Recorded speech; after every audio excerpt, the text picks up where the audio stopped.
culturel dans cet établissement de la ville de Paris.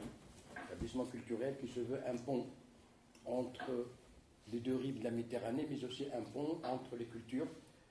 Et ce pont, c'est celui de faire passer les cultures du monde musulman, et non pas de l'islamisme politique, mais du monde musulman comme expression culturelle, comme mode de vie, comme architecture, tout ce qu'on veut.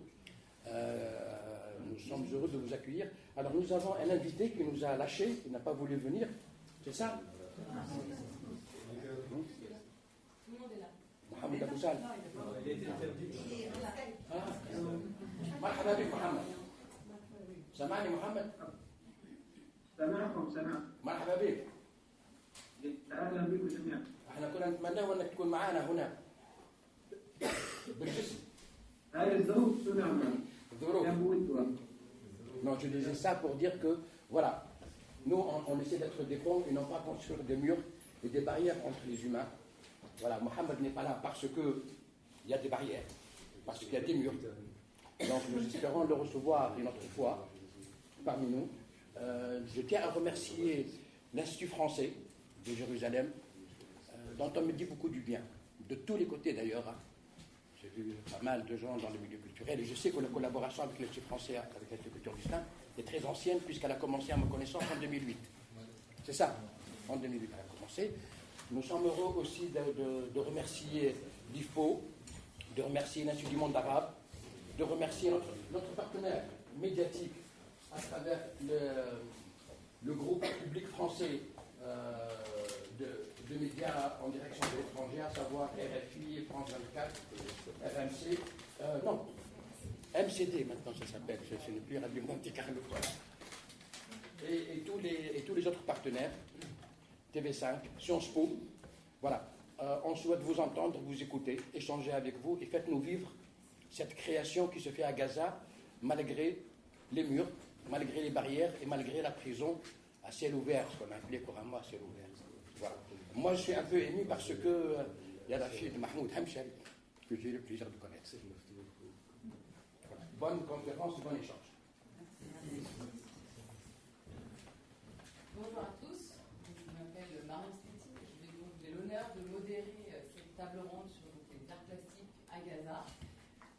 Je suis assez émue de voir cette magnifique tablée. Ça a été très dur de réunir tous ces belles personnes qui sont à la fois donc des artistes, des chercheurs et des acteurs culturels qui travaillent à la fois en France pour la culture palestinienne et à la fois à Gaza, dans des conditions évidemment très difficiles.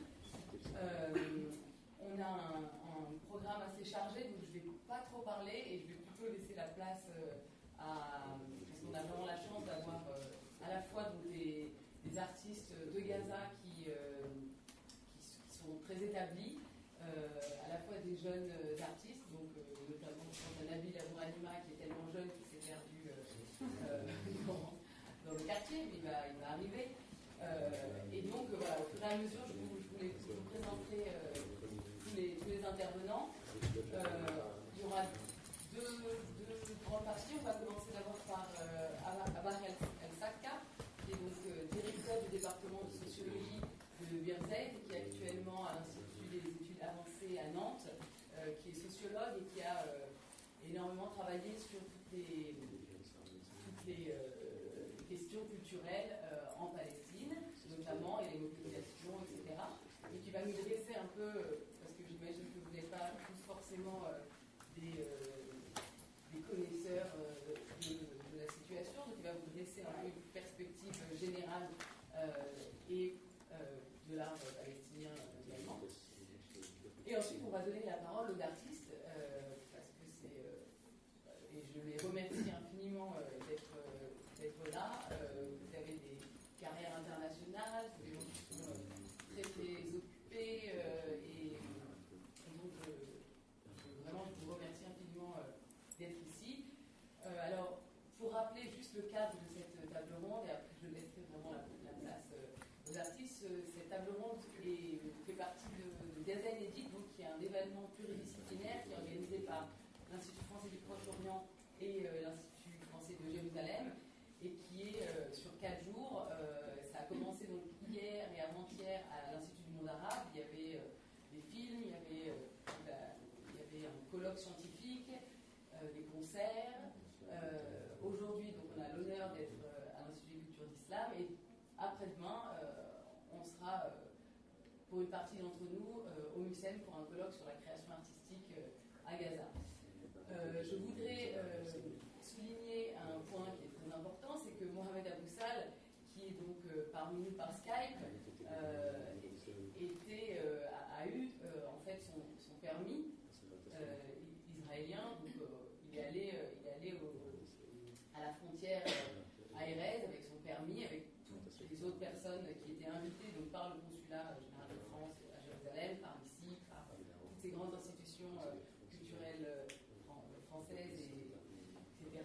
Et il est arrivé avec son permis et les autorités israéliennes lui ont retiré son permis. Donc il est retourné avec ses valises à Gaza. Donc c'est pour ça qu'on l'a sur Skype. Il était censé être parmi nous. Et je dédie d'une certaine manière cette table ronde à Mohamed Aboussal et à tous les autres qui sont 1,8 million et plus à Gaza et qui sont enfermés. Aujourd'hui, c'est une table ronde sur l'art, et donc il va s'agir aussi de ne pas enfermer ces artistes dans leur assignation identitaire, dont souvent les mondes de l'art et les autres milieux tentent de les assigner.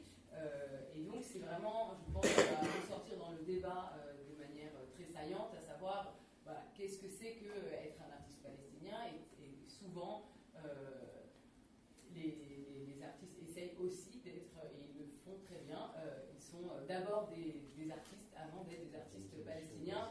Et donc nous, en faisant une table ronde sur l'art à Gaza, effectivement, il faut faire attention de ne pas rentrer dans ce piège-là de ces assignations identitaires, mais ils le montreront très bien eux-mêmes que voilà, c'est des artistes qui sont extrêmement talentueux. Donc, je laisse la parole donc à Maher El Hakka pour nous dresser un peu une vision un peu générale de cette question des circulations. Enfin, il va y avoir beaucoup de choses à dire, mais je te laisse la parole. Merci infiniment, bonsoir tout le monde. Donc, je suis très heureux d'être invité à cet bel institut et je souhaiterais remercier infiniment donc, le centre franco-palestinien, mais aussi le centre culturel français. Et puis je suis aussi ravi de retrouver mes chers compatriotes de Gaza, que ça fait très longtemps que je n'ai pas vu, parce que effectivement je suis originaire de Gaza, mais je vis en Cisjordanie depuis quelques années dans la France. Donc malheureusement, comme vous le savez tous, la circulation entre les différentes zones de la Cisjordanie et de la bande de Gaza sont d'une situation extrêmement difficile. Donc malheureusement, je n'ai pas pu, par exemple personnellement en tant que chercheur, d'aller à Gaza, où je suis en train de faire un ouvrage sur l'histoire sociale de la ville de Gaza, puisque les Israéliens m'ont interdit de pénétrer dans la bande de Gaza. Donc c'est assez difficile la circulation et ça couvre tout le lien. Donc via bien sûr Internet, on continue à avoir des liens. Alors c'est très difficile d'être entouré avec des artistes et essayer d'avoir un rapport équilibré entre le regard sociologique de l'universitaire et puis le regard qui essaye d'échapper de ce regard effectivement d'un sociologue ou d'un historien de l'art sur la production artistique. Et c'est toujours cette dualité difficile, intéressante, parce qu'à la fois elle nous renvoie, nous, universitaires, à quelque chose d'assez particulier, et pour les artistes, toutes les classifications sociales et politiques et identitaires que l'art provoque posent pour les artistes artistes énormément de problèmes. Dans le cas palestinien, l'art palestinien contemporain débute à la fin de la période à la fin de la période ottomane. Je ne parle pas des expressions qu'on a actuellement dans la forme actuelle, mais c'est-à-dire les expressions qu'on s'exprime sur l'étoile datent de cette période. Donc, bien sûr, dans l'héritage arabo-musulman, on a d'autres formes d'expression de l'art. Pour des raisons de temps, je pense que je vais aller directement à mes propos essentiels. C'est-à-dire que dès le départ, le rapport de l'art comme une expression sociale et politique et identitaire est ressenti dans tous les œuvres palestiniennes. Donc, ce rapport à la politique, les enjeux économiques, sociaux et politiques de ces expressions, elles sont au centre de toute analyse et regard sur les expressions artistiques palestiniennes. Et de là, ça vient donc la modernité qui pousse ce regard vers d'autres raisons, et de voir comment les artistes palestiniens, qui sont, comme vous le savez tous, comme beaucoup de gens, des artistes du Sud, ils sont teintés de ce qu'on appelle ethnicisation de travail, c'est-à-dire qu'on voit les artistes du Sud comme des artistes ethnicisés, c'est-à-dire que passe par la reconnaissance tout d'abord de leur identité, de leur particularité culturelle, et ensuite on regarde le travail de l'œuvre. Alors comment utiliser l'œuvre sans le contexte et si vous voulez, depuis une trentaine d'années, un grand changement a eu lieu parce que les premières expressions artistiques palestiniennes étaient empruntées les registres nationaux, c'est-à-dire que les artistes palestiniens s'exprimaient sur les références identitaires, sur l'exil, sur la mémoire, sur la végétation palestinienne, tous les éléments essentiels d'un Nakba, de la mémoire transgénérationnelle est ressenti dans les expressions différentes. Et depuis une trentaine d'années, il y a d'autres types d'expressions. Ça ne veut pas dire que ces thèmes ne sont plus là. Ils sont présentés d'une autre façon et d'une autre manière, plus moderne. Alors, il y a un grand débat, si vous voulez, dans les travaux des sociologues, des historiens arabes sur l'art. Comment qualifier l'art arabe d'une manière générale et palestinien en particulier? Comment voir que beaucoup d'artistes palestiniens sont reconnus mondialement et sont méconnus localement? Et cette dualité, si vous voulez, entre la reconnaissance internationale et la méconnaissance locale pose un grand problème. Pas seulement en tant que sociologue, on voit le décalage entre l'extérieur, le diaspora, et puis le regard de monde dominé sur le dominé, dominant pardon, sur le dominé, mais aussi le rapport de ces artistes par rapport à leurs interlocuteurs locaux. Et cette dualité, je pense, à mon avis, les artistes dont on parlait, parce qu'ils souffrent énormément de cette ethnicisation, c'est-à-dire qu'ils sont victimes de la discrimination positive, qu'ils sont invités, qualifiés en tant que Palestiniens. En même temps, cette canalisation dans des références identitaires pose un grand problème parce que, effectivement, Taïsir peut être palestinien, mais peut être aussi l'artiste qui a sa propre façon de regarder, sa propre façon d'exprimer. Et ça, selon les gens dans le monde, et je pense que c'est valable pour les autres domaines. Et, au fait, il y a deux éléments importants, à mon avis, pour ne pas abuser le temps, parce que je veux laisser les artistes s'exprimer mieux que moi, parce que c'est plus agréable d'entendre les artistes. En Palestine, il y a un grand phénomène lié aux deux œuvres, aux domaines d'art à des régions. C'est-à-dire que les artistes palestiniens, par exemple, dans le domaine du cinéma, c'est le Galilée qui a produit le plus de cinéastes. Alors, si vous voulez, en parlant sur le chemin avec un ami, je lui disais que souvent les gens avec le sentiment, il disait qu'à Gaza, parce qu'il y a plus de souffrance, donc il y a plus des artistes.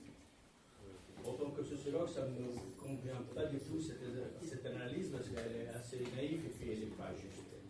C'est-à-dire qu'il y a des expressions artistiques très claires, prononcées, plus en avance par rapport à la Cisjordanie dans le domaine de l'art plastique, pour tas de raisons. Tout d'abord, le système scolaire palestinien, qui a emprunté le manuel scolaire égyptien pendant très longtemps, qui a apporté une place importante pour les expressions dans les écoles palestiniennes, qui a permis à tout un noyau dur, et d'ailleurs c'est étonnant que ce noyau dur a commencé dans la vieille quartier de Gaza, chez Jaïa, et donc les pères fondateurs, si on fait une petite écart de Salman Chamoud, qui est de Khanounis, mais si vous voulez, le noyau dur des nouvelles écoles d'art plastique était à Shijaïa, qui est le vieux quartier de Gaza.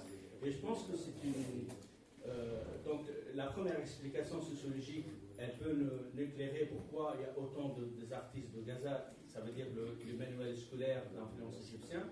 Deuxième, c'est le système de patronage, le système de transmission générationnelle, qui a beaucoup fonctionné pour l'art plastique à Gaza, mais aussi pour le cinéma en Galilée. Si on prend par exemple Michel Khalife, Elias Salman, toute une génération qui sont plus ou moins faire dans le sens bordésien, c'est-à-dire avoir des habitus via ces rencontres dans un milieu particulier, et tous ces gens-là, ils ont emprunté par le cinéma, façonnés par le cinéma, et sont devenus des artistes. Et je crois que on a la même phénomène. Alors, il est très intéressant de point de vue sociologique et historique de l'art de regarder les parcours des artistes palestiniens. Et personnellement, Marion aussi, et d'autres personnes qui travaillent sur l'art palestinien dans le sens large du terme, on regarde comment ces trajectoires, les formations, les rencontres, elles peuvent influencer les expressions de toutes sortes, d'installations de vidéos, de l'art plastique et autres. Et il nous semble qu'il est très intéressant d'avoir les ressources symboliques mobilisées, c'est-à-dire de voir comment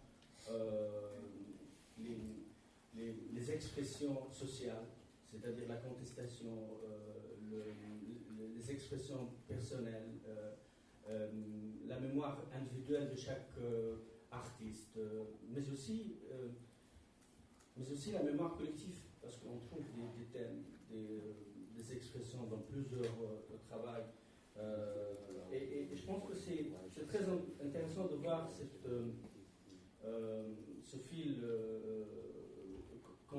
conducteur intergénérationnel qui est ressenti. C'est-à-dire que si je prends un terme, après je pense que les artistes vont me corriger, si je prends un thème comme le cactus, si on voit par exemple le cactus, sa présence dans les différents tableaux palestiniens et la façon de l'exprimer chez Taïsir, chez Rana Bchara, chez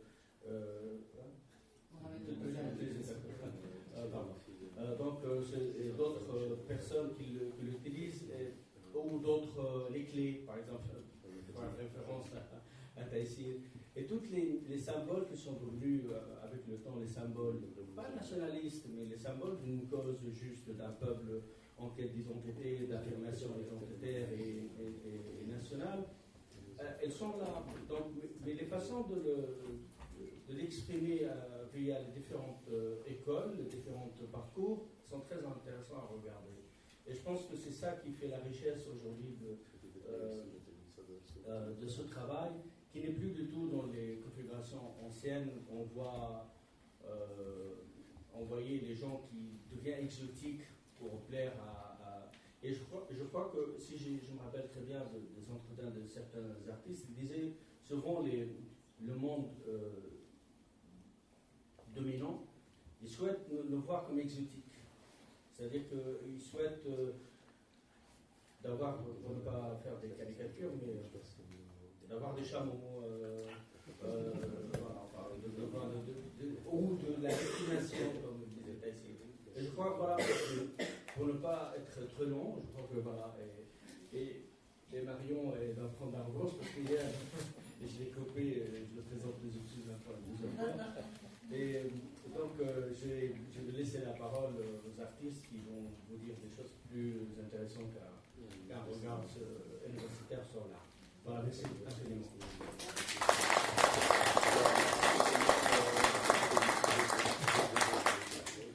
Merci beaucoup à Baher El-Saka pour cette introduction assez éclairante et très riche. Je pense que je vais laisser la parole à Alexandre Bakiechi parce qu'il avait l'air de vouloir dire beaucoup de choses pendant que Baher El-Saka parlait. Donc, Taïsir Bakiechi, je pense que tout le monde le connaît, mais je vais quand même le présenter. Il est né donc à Gaza en 1966. Il a étudié les beaux-arts à l'université d'El-Najah à Naplouse et il a ensuite poursuivi sa formation en France à l'École nationale des beaux-arts de Bourges et à l'université Paris 8 et à l'École nationale des beaux-arts de Marseille. Et il est donc ses œuvres qu'il va nous montrer ont été exposées dans de très nombreuses expositions, ont été acquis par de nombreux musées, notamment le Centre Georges Pompidou, au MUSEM également, une de ses œuvres est exposée dans la galerie principale. Bref, c'est un artiste bel et bien international, et en plus il est un artiste de Gaza ou même palestinien. Et donc, je laisse la parole sur ces questions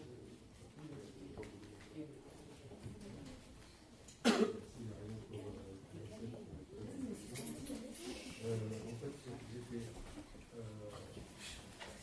j'étais heureux de t'entendre à Baher parce que je ne sais pas, par moment, quand j'explique que les disciplines sont un peu séparées en Palestine, ou en tout cas, les arts plastiques, les arts visuels, ont été un peu multipliés par les autres, c'est-à-dire les écrivains, les poètes, peut-être même les métaphores. Il n'y a jamais vraiment des livres, des réflexions critiques sur le mouvement palestinien, sur l'histoire de l'art en Palestine. Il n'y a pas vraiment d'ouvrage assez approfondi, à part quelques écrits par des artistes comme Ismaël Chamour et Kamal Toulaba et d'autres. Je suis heureux de voir à quel point tu es vraiment impliqué dans le sujet, et je crois que tu auras à l'avenir de discussion entre nous. Je crois que je vais... pour faire court et pour ne pas divaguer ou partir dans multiples directions, j'ai choisi... j'ai créé un petit texte, une sorte de statement, pas exclusif, pas définitif, c'est une sorte de tranche que j'ai fait comme ça dans ma réflexion.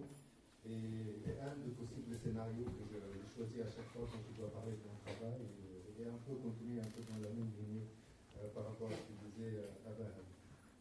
Donc, qu'est-ce que cela veut dire être artiste palestinien?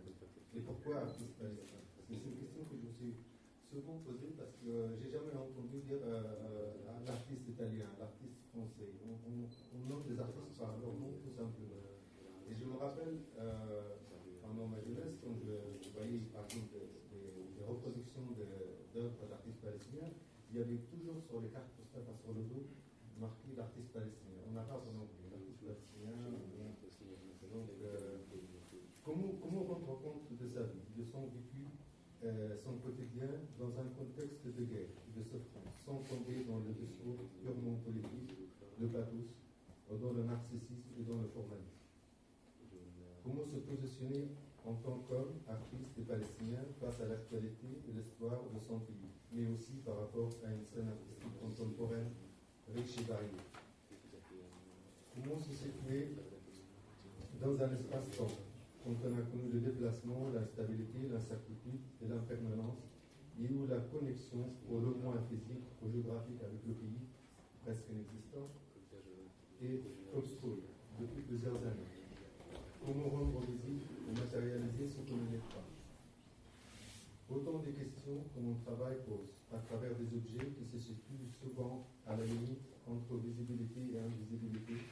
Je pense à Thomas Brother 2012, Réalité et fiction, Watchtower 2008, Matérialité et immatérialité, sans titre, Les Envers 2014, Absence et présence, la série de Père 2006, la série de Gaza Rose, et sans titre, une série de portraits de martyrs 2001 et 2014.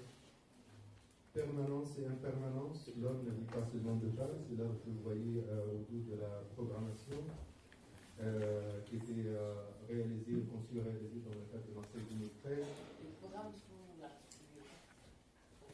No Condition is Permanent, Hanoun 2009. Chacun de mes œuvres porte en quelque sorte sa particularité. Le style ou l'habitude n'ont pas leur place. Chaque projet questionne là mon travail lui-même, mon quotidien ainsi que mon rapport au monde et à l'actualité. Je tente d'explorer constamment de nouvelles formes, les moyens d'expression, questionner les formes de représentation existantes afin de proposer une lecture alternative, distanciée et subjective du monde pour dépasser les limites et échapper au discours, aux clichés et une circonscription stricte de mon travail. Et là, je ne sais pas si on a besoin de montrer quelques œuvres pour matérialiser. Alors, moi, j'ai des travaux sur moi que je ne suis pas très habitué avec les œuvres sur les vaisseaux. C'est ici.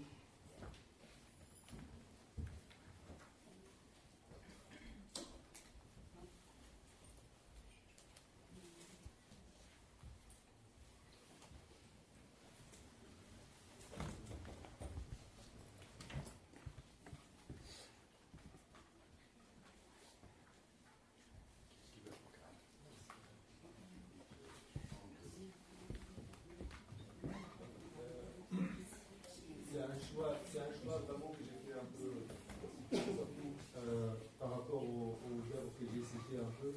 Donc je ne vais pas trop m'attarder, c'est juste pour que vous ayez un aperçu de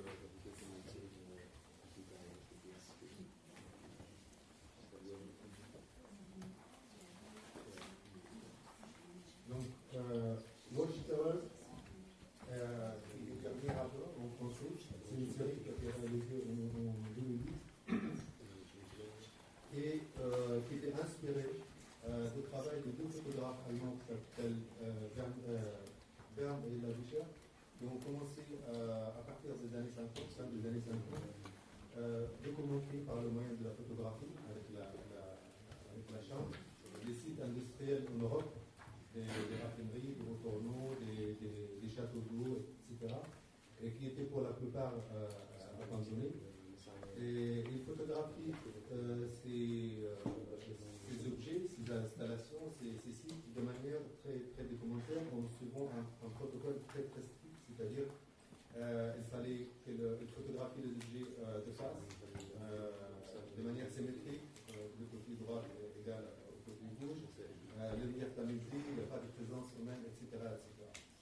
Et ces photographes-là sont vraiment obscurs l'école, dans le domaine de la photographie, d'ailleurs, ce qu'on appelle l'école de Düsseldorf, ce sont les parrains. Et il est impossible, quand on voit leur travail, pour un œil averti, quelqu'un qui travaille ou qui est connecté au monde de l'art, qu'il soit artiste ou critique d'art, etc., de ne pas reconnaître tout de suite le travail de ces deux photographes. Et donc, en 2004, je vois pour la première fois leur travail. C'était une rétrospective au Centre Georges Pompidou. Et tout de suite, j'ai eu ce déclic de photographier. J'ai trouvé beaucoup de ressemblances, surtout entre une série qu'ils avaient fait, parce qu'ils travaillent de manière très photographique. C'est-à-dire, on met des objets, les suivez, par exemple, le château d'eau. Il y a plusieurs sites de château d'eau. Il y a des fabriques ou des raffineries qui les suivaient un peu partout en Europe. Et en particulier, c'est la série de château d'eau. Une série de châteaux d'eau comme ça que j'ai trouvé très. Ça ressemblait beaucoup au mirador militaire israélien, surtout ceux qui prennent une forme un peu cylindrique en concret. Et voilà, ça a commencé comme ça l'aventure. Donc pendant 4 ans, j'ai pas pu. Il m'était impossible d'aller sur la photographie parce que je ne peux pas, en tant que Palestinien de Gaza, je ne peux pas aller en Cisjordanie, sachant qu'après l'évacuation de colonie, il n'y a pas des miradors dans la ville, ils sont un peu près de la frontière, donc c'est très loin et c'est très dangereux de s'approcher. Il faut déjà pouvoir aller à Gaza aussi. Donc pendant 4 ans, j'ai cherché le moyen comment faire ce travail, qui pourrait le faire pour moi. Et finalement, j'ai trouvé un jeune artiste palestinien, Monsel Jawad, qui a accepté de faire le travail pour moi. Et moi, je voulais faire tout pour le Béchar. Il a installé, aller avec une chambre, une vieille caméra classique, photographier ses miradors, voilà, prendre le temps et faire tout exactement comme il veut. Mais on s'est vite rendu compte que déjà c'était impossible d'utiliser la chambre parce que ça implique de rester devant l'objet, photographier le mirador pendant longtemps, d'être tranquille, alors que c'est déjà approcher le mirador, c'est très dangereux, il faut faire arrêter, il faut se faire là-dessus. Donc on a oublié cette option et on a préféré donc un appareil photo avec un téléobjectif et le photographe se mettait très très loin ou parfois passer en passant avec une voiture, dans une voiture, prenez la voiture. Il s'arrangeait toujours pour photographier ce mirador. Et d'autres contraintes que les Béchar devaient respecter, nous on n'a pas pu les respecter, comme le soleil dans la lumière tamisée. Il y a des photos, on voit le soleil.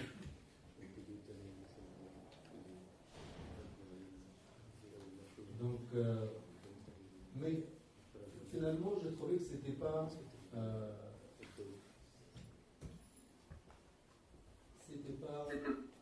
ça le plus important. Et ce qui m'intéressait, c'est vraiment de faire allusion au travail de Béchar. Ce n'était pas des métiers à 100%. Et de manière indirecte, ces difficultés de prise de vue, comme la possibilité d'avoir des photos nettes, certains sont flous, pixelisés, le cadrage parfois il n'est pas parfait, il y a du soleil.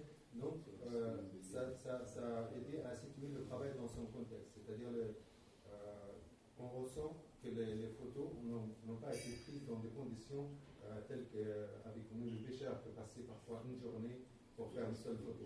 Il fallait attendre la lumière parfaite, que tout soit aligné par les lumières. Voilà, donc c'est une manière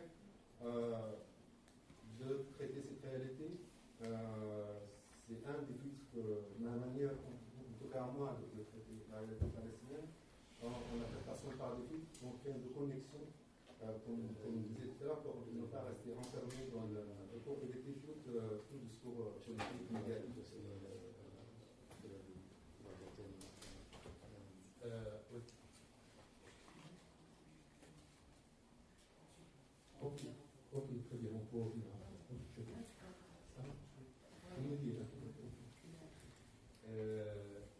Il y a une autre œuvre qui fonctionne un peu selon le même principe, qui s'appelle GH0809. Donc ce sont des œuvres où j'ai deux tours en fait, où j'emprunte des moyens de représentation, de formes de représentation déjà existantes, et je le détourne à ma façon pour parler de choses.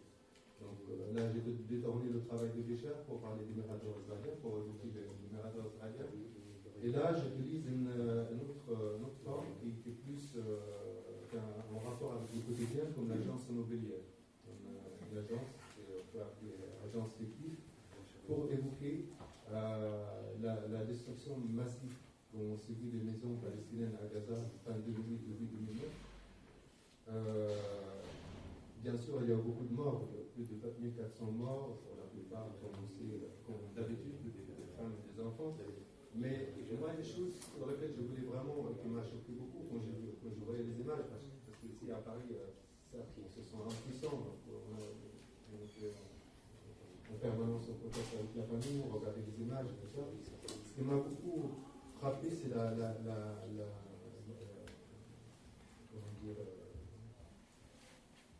destruction des habitats, la destruction massive.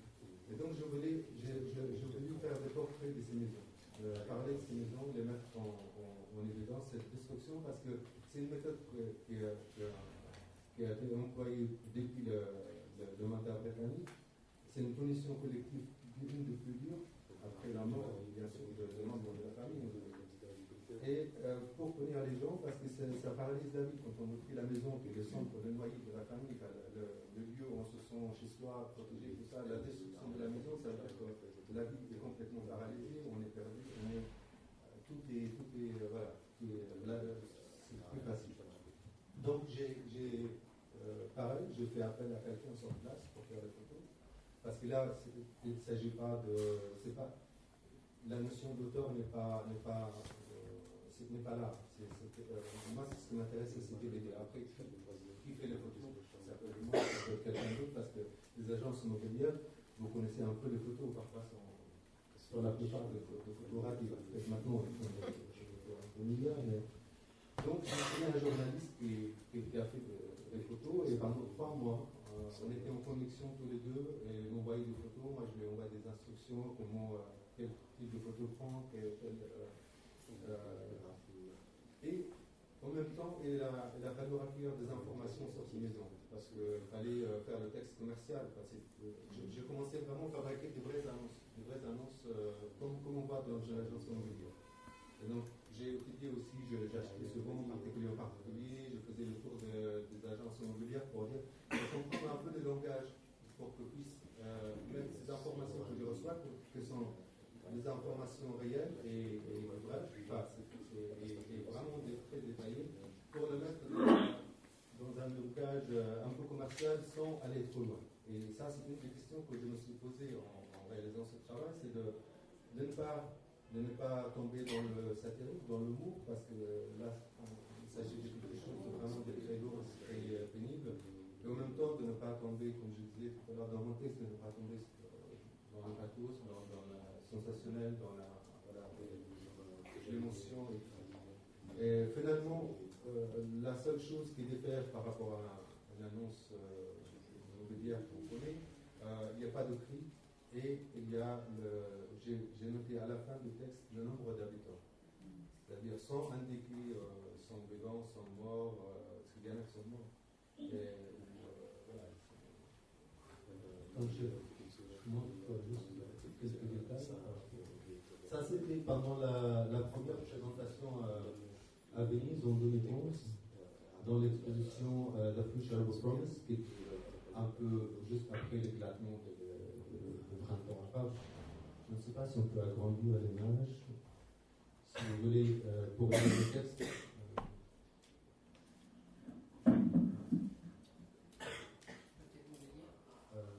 J'ai pas en tête. En plus, c'est en anglais. Je ne suis pas très.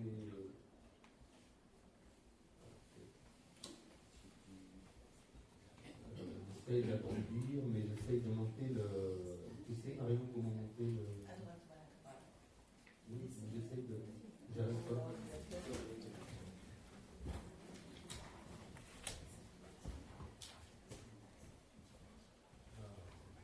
sais pas si vous arrivez à lire quelque chose.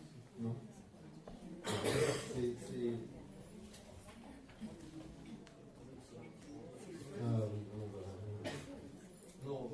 C'est vraiment comme une agence immobilière. J'ai pris la superficie totale de la maison, la superficie de la construction, combien d'étages, combien de chambres, salle de bain, salle d'eau, balcon, vue sur la mer, plage commerce, rien de plus normal. Et donc, ce qui est frappant, c'est que ça m'est arrivé dans certains contextes, c'est de pouvoir, d'avoir la possibilité de montrer ça dans des vitrines et de mettre sur route.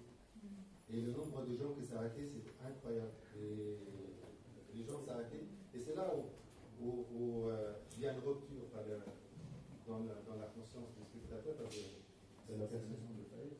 Oui. Non, c'est pas ça. Bon, et puis là, vous voyez une sorte de villa, un peu jolie comme ça. Je n'ai pas vraiment fait de. Il n'y avait pas de sélection. Je ne voulais pas juste prendre des maisons pour façon de vie, tout ça. J'ai pris toutes sortes de maisons. Il y avait quelques villas comme ça, il n'y en a pas beaucoup à Casa. des maisons, il y a des maisons qui étaient complètement détruites, complètement anéanties. Vraiment, revenus à ça, parfois on voyait que le sable, le sol. D'autres étaient détruites à moitié, d'autres qui sont, il y a un gros trou dans la façade, des choses comme ça. Donc il n'y avait pas. Voilà, il n'y avait pas. Est-ce que ce travail a été exposé à Gaza? Non, non, ce travail-là, par contre, d'autres travaux ont été montrés, comme la pièce que je voudrais montrer maintenant, qui est sur la clé. Non, parce que ça a été réalisé en 2010. Moi, depuis 2006, je ne peux pas aller à Gaza, comme beaucoup. L'accès à Gaza est très, très compliqué. J'ai pu aller en 2011, en 2012, et depuis 2012, je n'ai pas pu. Parce que l'Égypte, on ne peut pas passer par Israël. L'Égypte ferme la frontière, donc on ne peut pas.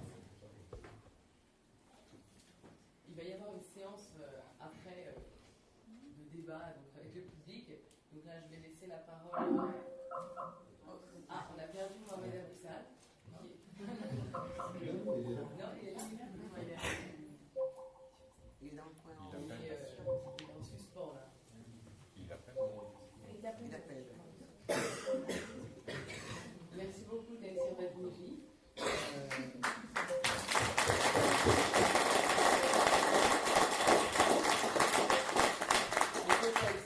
On pourrait parler 10 heures de son travail, donc je vous invite déjà à aller voir son site et ensuite on pourra revenir sur certains aspects dans la discussion.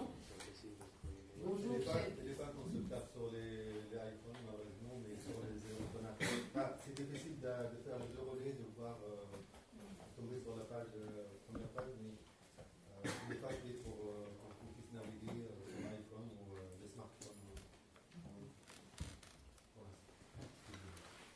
Ça ne saurait tarder. On va passer à Mohamed Moussalam, qui vient de loin, qui vient de Gaza. Enfin, il vient là depuis. Il habite au Caire depuis quelques mois, mais il est donc né à Gaza en 1974. C'est donc un. Mohamed Aboussal. Donc il est professeur d'histoire de l'art à l'université El Aqsa, au département d'art visuel, qui est le seul département d'art à Gaza. Et il est également doctorant. Il fait une thèse sur la scène des arts visuels à Gaza. Donc il a à la fois cette casquette d'artiste et de chercheur. Et donc il a énormément de choses à nous dire sur à la fois sa pratique artistique et sur ce que c'est que l'enseignement à Gaza, enseigner l'art à Gaza. Donc je lui laisse la parole. Et il va vous parler en arabe, il va être traduit par Thomas, que je remercie d'être avec nous également.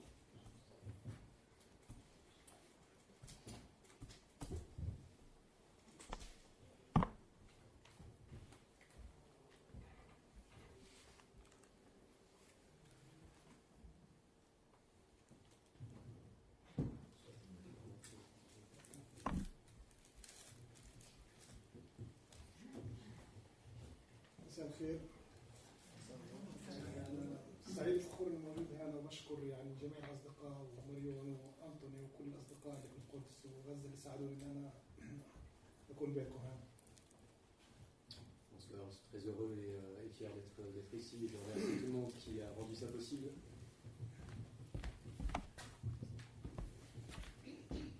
بصراحه انا حابب من زملائنا حديث زملائي الاخير انه عن الفن الفلسطيني يعني أنا شخصيا كإنسان يعني كثير بحاول دائما أخرج من الفكرة المؤطرة في الخارج عن الفنان الفلسطيني، لازم دائما نتوقع منه أشياء لها علاقة مباشرة بالسياسة.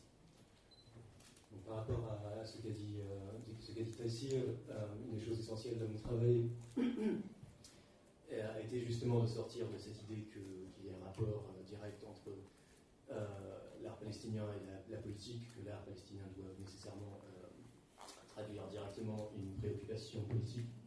وبتفاجئ كثير من ردود افعال الناس اللي في الخارج سواء في اوروبا وفي امريكا عن الافكار المسبقه وهذا بالنسبه لي مؤشر لتوحش الاعلام. Je me surprends beaucoup du type de réaction qu'on peut avoir à l'art palestinien à l'étranger par rapport au fait de l'enfermer dans ces cases-là, ça a sans doute beaucoup à voir avec la nature de la représentation médiatique et des raccourcis que ça implique. أنا شخصيا كإنسان أصلا أنا لاجئ يعني أنا قريتي في فلسطين المحتلة وانولدت وعايش في غزة. أقصى شيء بقدر أعمله إنه بحاول أكون أب جيد أب طبيعي وأستاذ فنون طبيعي وفنان طبيعي في وسط هذه الظروف القاهرة.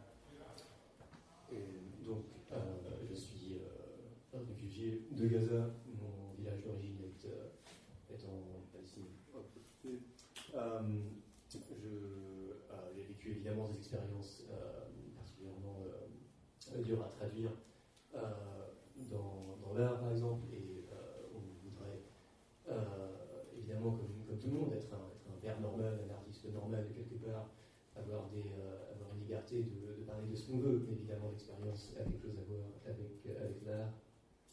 طبعا السياسة بتلعب دور كبير وقاهر في حياتنا. يعني أنا موجود هنا لأنه أوريدي أنا من 3-4 شهور في القاهرة عندي مشروع دراسة. لو كنت في غزة كان ممكن أكون مع محمد ما جيتش هنا. Mais évidemment, la politique joue un rôle prédominant, sinon écrasant dans notre expérience. Je suis ici parce qu'il se trouve que j'ai pu être au Caire depuis 3 ou 4 mois pour un programme académique, pour mon doctorat. Si je n'avais pas été au Caire, mais à Gaza, je serais comme Mohamed ici, sans doute encore enfermé à Gaza, et je n'aurais pas pu venir être avec vous ce soir. وعشان أنا ما بحبش أحكي في السياسة وما أجيش أصلا أحكي في السياسة، بس دائما حياتنا للأسف كل تفاصيل حياتنا مغمورة بالسياسة. Donc en général, je n'aime pas parler de politique ou être préoccupé de politique directement, mais là, notre vie est très... tous les détails essentiels de notre vie sont commandés par la politique d'une certaine façon. يعني بس أنا كفنان بحاول قدر الإمكان إنه يعني الحياة ظروف الحياة اللا إنسانية في غزة بحاول أستثمرها بشكل أو بآخر يعني أنتج منها أعمال فنية. Mais en général, ce que je tente de faire à travers mon art, c'est de traduire la réalité quotidienne à Gaza, les détails de la vie quotidienne, afin d'échapper un peu à l'emprise du politique. يعني أعطي مثل بسيط فيما موجود في فيلم فيديو على الويب سايت هذا اللي يشوفه. بالحرب الأخيرة كنا شاردين من البيت، رجعنا على البيت أنا والوالدة نطمن نتأكد، لقينا إنه عندنا فرخة في الحديقة طلع كتكوت واحد. فهذا حقيقة، فخفنا على الكتكوت أنا والوالدة وأخذناه يعني شردناه معانا. فهذا الموضوع عملت عنه فيلم. يعني في الحياة يعني أشياء كثير بسيطة في حياتنا بنمر فيها إنه في النهاية بحب أستثمرها وأعمل منها أعمال فنية. Donc un exemple à travers une vidéo que j'ai fait dans laquelle on représente le fait que pendant la dernière guerre en 2014, donc nous sommes venus fuir la maison et quand nous sommes revenus pour vérifier l'état des choses à la maison, on a pu trouver quelque chose d'aussi simple que ceci, c'est-à-dire un fruit transpercé de résultats d'une explosion, je suppose. Alors, ça doit être كتكوت الهدنة. On a الهدنة.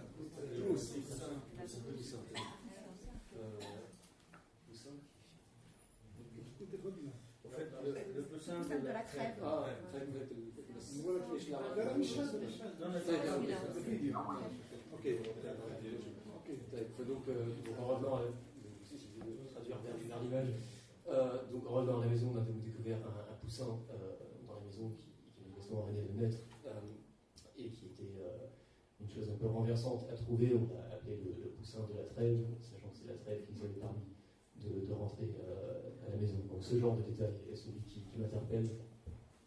يعني لو باختصار شديد رجعنا للفن الفلسطيني ما قبل النكبة، الوضع كان مختلف كليا عما بعد النكبة. يعني الأوضاع السياسية صارت دخلت بشكل بالفن الفلسطيني بشكل قاهر. لحد آخر زي ما حكى باهر آخر عقدين من الزمن بعد عملية السلام صاروا الفنانين لحد ما يتحرروا من القيد المباشر للتوجه السياسي في العمل الفني الفلسطيني. Donc la scène artistique palestinienne et ses préoccupations ont changé du tout au tout avant et après la Nakba de 1948 et le politique a pris une emprise dessus de façon une emprise extrême sur le travail artistique, on va dire.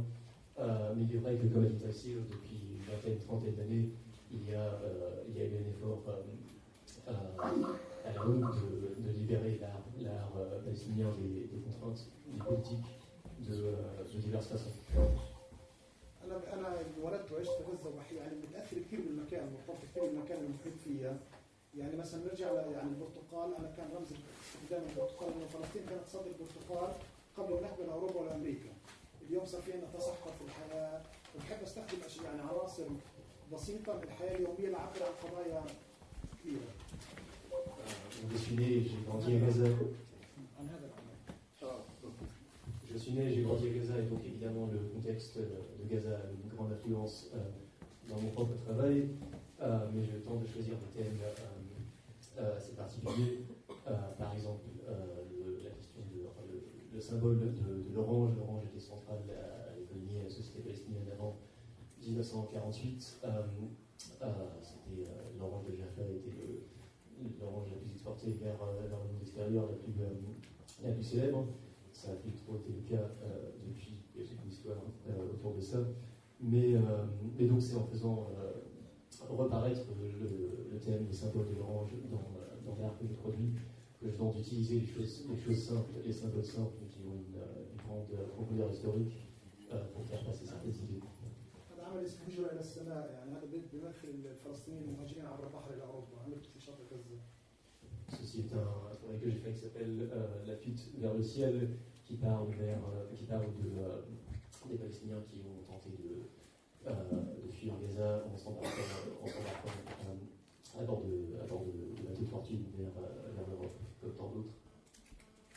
دائما تشغلني موضوع الهوية، يعني الهوية الشخصية أنا كثير بتزعجني وبتشغلني، وفكرة الهوية دائما بفكر فيها إنه الهوية المجتزأة، الهوية الناقصة، عملية السلام العبثية، هوية بلا هوية. فدائما ببحث عن فكرة إنه إيش الجواز مهم مش مهم، إيش بيعني لي الجواز، إيش بيمثل لي، إيش كنت الجواز وأنا محبوس مش قادر أسافر من الجواز. فدائما من العناصر المحيطة فيا سواء جواز، برتقال، لما كان محيط، أحاول دائما أستثمرها وأعبر عن أشياء إلى حد ما مينيماليزم. Donc, inévitablement, l'identité a une place assez centrale dans mon travail, la question d'identité, de comment la représenter, de diverses façons. Par exemple, pour faire simple, la question du passeport, que signifie un passeport, que signifie-t-il pas, en quoi le représente-t-il, en termes d'identité représentable, où est-elle représentable à travers un passeport, par exemple. Donc tous ces thèmes, tous ces symboles qui donnent matière à penser, que ce soit l'orange ou les passeports, au thème de l'identité plus généralement. يعني بعد عمل السلام بحس إنه عن جد لعبة في القوة العظمى في العالم. Après les accords de paix d'Oslo en 1993, j'ai ressenti que nous étions véritablement un jouet entre les mains des grands acteurs politiques mondiaux, et les accords d'Oslo sont un autre thème que j'ai mentionné juste il y a un instant, se rapportant à l'identité qu'il a tenté de faire passer dans son travail, le processus de paix des 20 dernières années, et ses dérives et ses absurdités. أنا عملت performance له علاقة بفكرة الهوية الشخصية الوطنية هي اللي بتحمي الإنسان من أي فيروس خارجي. Donc ceci est une œuvre qui donne à penser par rapport à l'identité comme un masque qui protège son porteur de tout virus extérieur qui pourrait lui porter atteinte. يعني الزيتون له، يعني أنا بحب كثير الزيتون والزيت، له تاريخ كبير في الثقافة الفلسطينية، فهو بحسه زي بثقافة زي الجواهر، يعني زي عندنا مثل قديم إنه الزيت عماد البيت. أنا حكيت بصحفية فرنسية، أنا بعرف البيت الفلسطيني من الإسرائيلي بالقدس من زيت الزيتون. J'aime beaucoup les olives, qui sont un autre symbole fondamental, et qui ont une place très, très particulière dans l'histoire de notre culture. J'ai dit une fois à une journaliste qui me posait la question que je reconnaissais les maisons palestiniennes et israéliennes à Jérusalem de l'apparence des oliviers du nord et autour d'eux. يعني دائما بحاول يعني استخدم، يعني انا اوريدي اصلا يعني مصور بينتر، بس يعني حبيت اخذ جزئيه من الانستليشن لانه بحس مرات يعني يعني الجزئيه هذا الخاصه بحب احكي عنها بس اوريدي الموقع موجود في اعمال فيديو في بينتنج في شويه فوتوغرافي اذا بتحب تزيد يعني اذا في اي سؤال يعني. Donc, je suis généralement photographe, enfin j'utilise la photographie, mais j'ai également des œuvres d'installation vidéo, par exemple, que vous trouvez sur un site internet, où il y a un nombre d'œuvres, dont vidéo et donc de photographie. Et si vous avez quelques questions, bien sûr, posez-la à la fin une fois qu'on a fait le tour, ce sera mieux. النقطة الأخيرة كل ما أنا ورأيي الشخصي كل ما كان عندك إيمان بقضيتك وبعدالتها يعني هذا بتوجب عليك إنه تكون تعبر عنها بطريقة كثير بسيطة معبرة معاصرة وتحترم هذه القضية. Et je suis une dernière chose, je suis très conscient et remerciant du fait que les endroits comme celui-ci qui ont un intérêt et qui croient véritablement dans notre projet, la question palestinienne dans son ensemble, qui permettent d'en parler d'une façon claire, complexe, dans tous ses détails et dans toute sa complexité. Merci.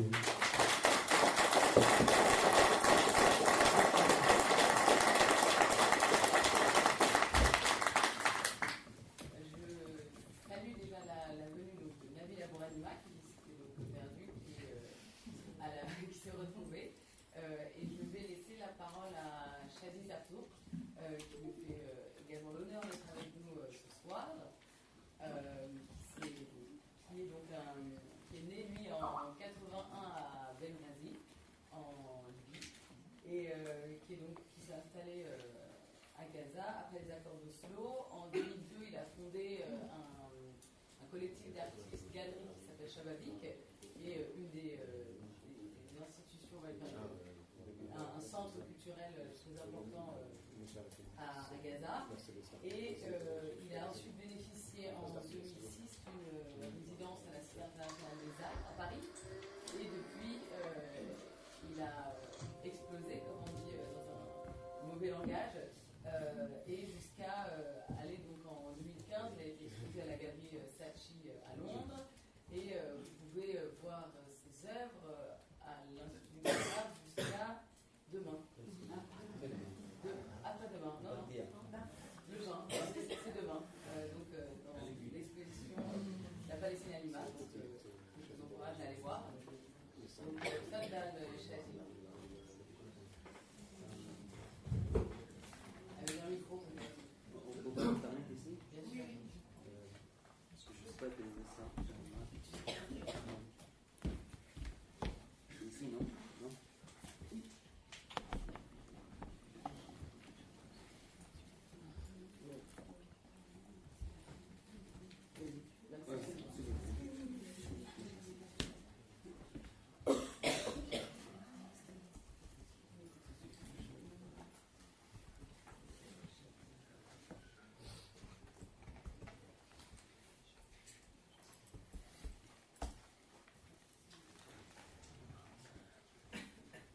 Je commence. Merci Marion, merci pour cette magnifique invitation. Non, ça me gêne, je préfère parler comme ça. Juste, je veux parler. Non, merci. Souvent on m'écrit mon nom mal, mon nom de famille. C'est juste un détail, ça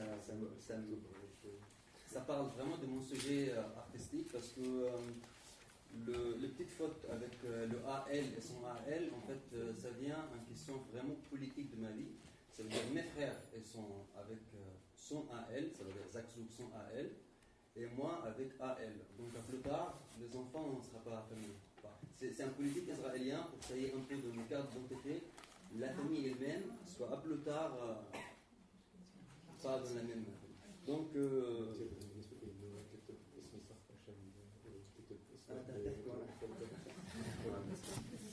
alors ça c'est mon site internet, on va revenir sur ce tableau vite fait. Hop.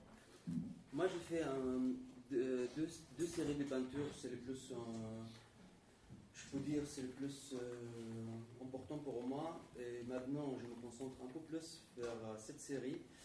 C'est un peu délicat à parler de ça. C'est l'islam punk. Je travaille un peu sur mélanger deux cultures qui ne se mélangent pas, ou bien vraiment comme mélanger l'eau avec l'huile. Et c'est un nouveau visuel, un nouveau culturel en ce sens. Mais moi, pour moi, c'est la même chose. L'islam, malheureusement, aujourd'hui, c'est, comme on le parle sur les télés, ça fait vraiment la même image comme le punk qu'on le parle aujourd'hui. C'est deux choses abandonnées dans notre société. Ça s'appelle Mohamed ou Karim, tu vas galérer pour trouver un boulot. Moi, je m'appelle Shadi, j'ai le chance, mais oups, Al-Zakzouk, donc ça tombe. Et donc, moi, je parle de non pour l'extrémisme, non l'extrémisme raciste, non l'extrémisme de religieux.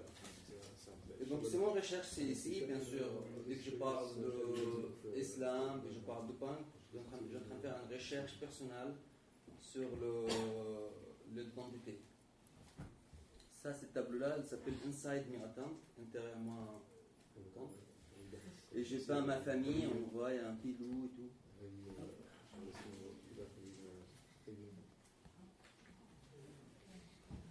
Ça, c'est pas un schooling comme vous connaissez tous le groupe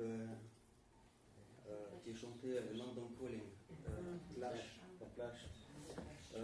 Moi, souvent, je prends le titre de mes œuvres de musique. Et vraiment, comme je suis devant le toile blanche, l'inspiration, ça vient tout le temps avec la musique.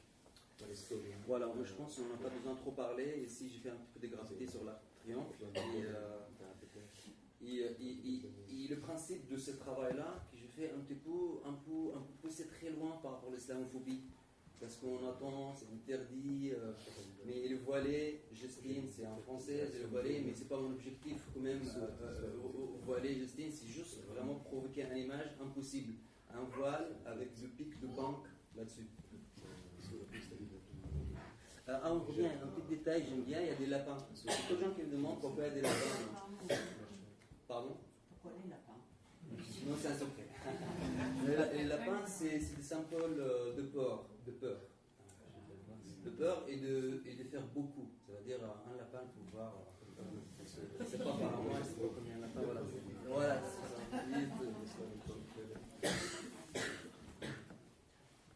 ça. Celui-là s'appelle Reed. Hop. Gap de Spanksy. J'arrête un petit peu ici. Panique. C'est vraiment le but de ce que j'ai fait. C'est pris dans le milieu de Paris, station de métro où je passais un an de ma vie là-bas, à la Cité internationale des arts, métro Saint-Paul. Voilà. Et donc, souvent que je passe là-bas, j'imagine plein de choses. Cette carte m'inspire. Je ne sais pas pourquoi, mais j'aime beaucoup. Et donc, voilà, on va. Alors, on va aller sur l'autre série de peintures, c'est National Clothesline. Elle s'appelle, ce tableau After Wishing quoi. C'est, voilà, bon, dans le printemps arabe, c'était ces mots-là qui étaient dit beaucoup dans le rue, Erhal. Ça veut dire dégage. Et là maintenant je suis sur un autre tableau dans ce thème-là, c'est revient.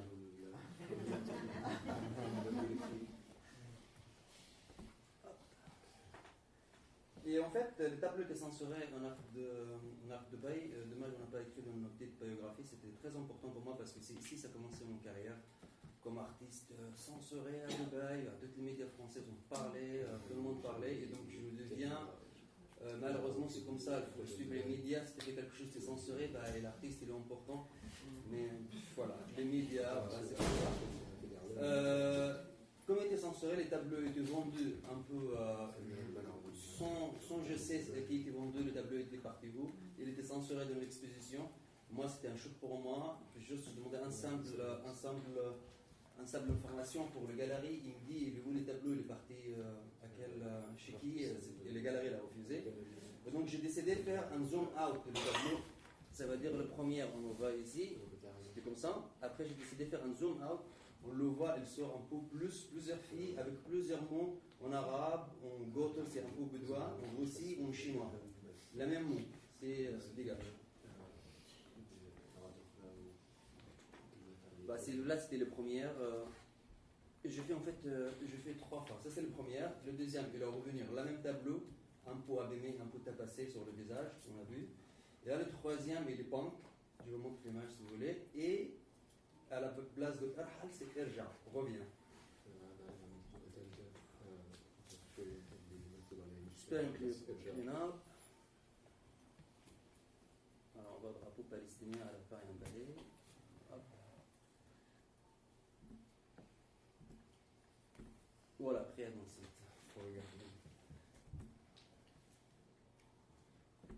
Merci.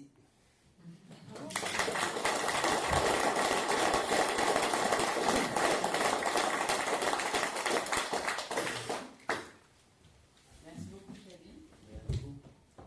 On pourra revenir sur ta dernière participation ici à Dispalan. Je trouve que c'est intéressant aussi d'en parler. Et ça parle aussi de la question du boycott culturel. Si tu veux que on parle maintenant, on peut revenir.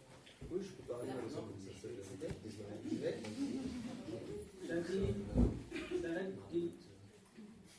شادي أيوة. سمعني افتحت الكاميرا مش هيك؟ كيف أفتح الكاميرا؟ في شروط تطبيق. Excuse-moi, il demande toujours le... Ah, هيك تمام؟ لا لا لا لا لسه. هلا هيك تمام هيك تمام. ايوه تمام. السلام. D'accord.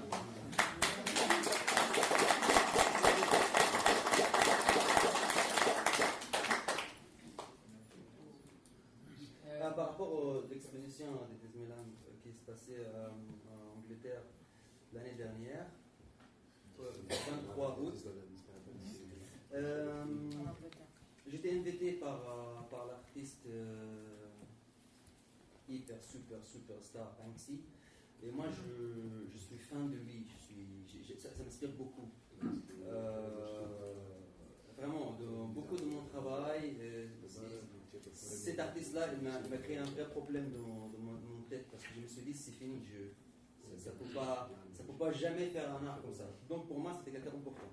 Comme elle m'a invité, c'est la première fois de ma vie que je sentais la vie ou l'artiste, il y a des justes dans la vie. Parce que ici en France, boycott total de mon art, parce que je parle de l'islam, de l'islamophobie.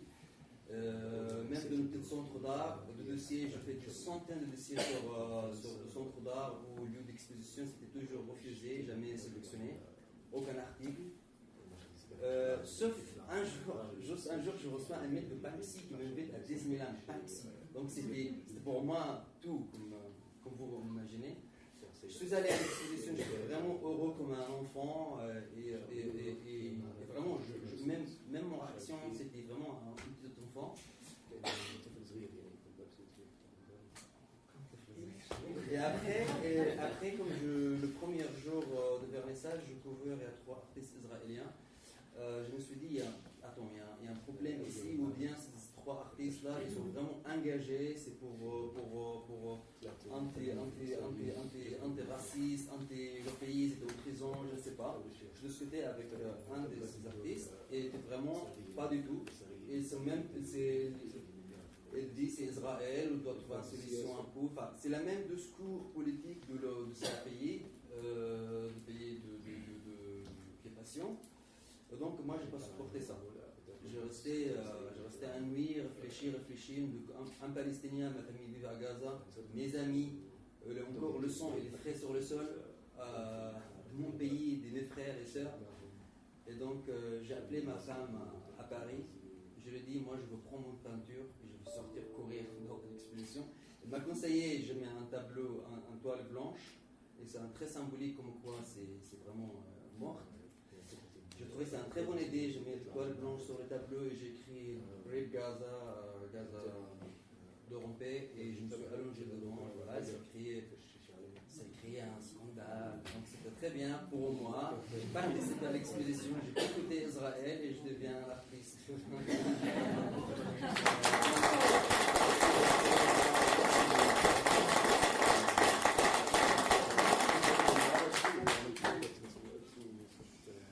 Merci beaucoup, Chadi. On va peut-être passer quand même à Mohamed Aboussal, qui est donc avec nous depuis Gaza, car il n'a pas eu son permis israélien. Et il va s'exprimer en arabe. Mohamed Aboussal. Mohamed, ça va, Donc Mohamed, je vais juste le présenter en 3 mots. Il est né en 1976, donc à Gaza. Il n'a pas fait d'études d'art, il a fait des études de communication, et de design, et il a cofondé donc, avec plusieurs artistes un collectif d'artistes qui s'appelle Itiqa for Contemporary Art, qui est donc un peu sur le même modèle que Shababik, avec évidemment ses spécificités, mais qui est donc aussi une galerie très active à Gaza. Et il a eu aussi une résidence à la Cité internationale des arts à Paris. Il faut dire qu'il y a beaucoup d'artistes de Gaza qui passent par cette résidence. Et il était exposé il n'y a pas très longtemps à la Biennale de la photographie, la première Biennale de la photographie arabe entre l'Institut du monde arabe et la Maison européenne de la photographie. Mohamed. مرحبا. تفضل. اوكي. مرحبا جميعا، مساء الخير. أنا سعيد جدا أنه أنا جزء من هذا الحدث، وخاصة أنه تم اختيار صورة الحدث هي أحد. Je suis très content d'être ce matin, ce débat. Que la photo elle est contente de faire partie de cet événement et que surtout que c'est une photo de son travail, de son projet Metro Gaza qui fait la Donc il est. Cette photo-là. C'est donc la Maison à Gaza.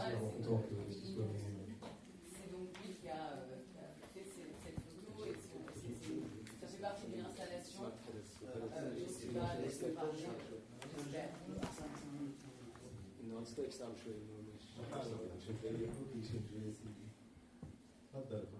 اوكي. لفت انتباهي اول شيء الاسم الحدث، غزة لم يسبق لها مثيل. يعني انا بصراحة اسم ذكي كثير لفت انتباهي، مش انه مديح لغزة ولكن فعلا انه ممكن يكون وصف دقيق لحال غزة. بدي احكي من ناحية فنية انا. اوكي، لا ممكن اترجم.